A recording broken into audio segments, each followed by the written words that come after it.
উইলো ক্রিকের ছোট্ট শহরে সূর্য অস্ত যাচ্ছিল, রাস্তায় সোনালি আভা ছড়াচ্ছিল। দিগন্তের আড়ালে আলোর শেষ রোশনি অদৃশ্য হয়ে যেতেই এক তরুণ দম্পতি হাতে হাত রেখে হেঁটেছে, হারিয়ে গেছে নিজেদের জগতে। তারা নাকি গভীর প্রেমে মগ্ন ছিল বলেই মনে হয়। মার্ক এবং লিলি 2 বছর ধরে একসাথে ছিলেন, তাদের প্রেম উষ্ণ বসন্তে গোলাপের মতো ফুটেছিল।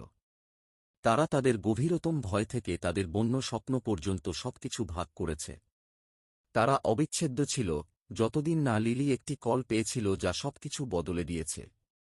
তাকে উইলো ক্রিক থেকে অনেক দূরে একটি বড় শহরে কাজের প্রস্তাব দেওয়া হয়েছিল।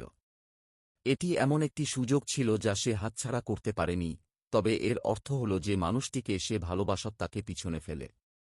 মার্ক বিধ্বস্ত হয়েছিল, কিন্তু সে লিলির স্বপ্নের পথে দাঁড়াতে পারেনি। সে চলে যাওয়ার আগের রাতে তারা লেকের ধারে বসে অন্ধকার আকাশে তারার ঝলকানি দেখছিল। তারা একে অপরকে জড়িয়ে ধরে তাদের মুখ বেয়ে অশ্রু প্রবাহিত হয়েছিল, জেনেছিল যে এটি তাদের একসাথে শেষ রাত ছিল।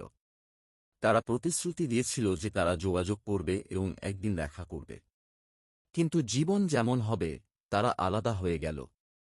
লিলি দ্রুতগতির শহরের জীবনে ধরা পড়ে এবং মার্ক ব্যথাকে অসাড় করার কাজে নিজেকে ডুবিয়ে দেয়।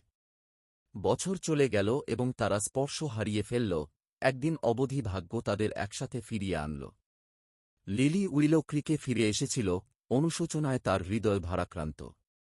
সে হ্রদে গিয়েছিল, কিছু সান্ত্বনা পাওয়ার আশায়, কিন্তু পরিবর্তে সে মার্ককে খুঁজে পেয়েছিল। তিনি লেকের ধারে বসেছিলেন, ভাবনায় হারিয়ে গেলেন, ঠিক যেমন রাতে তারা বিদায় জানাল।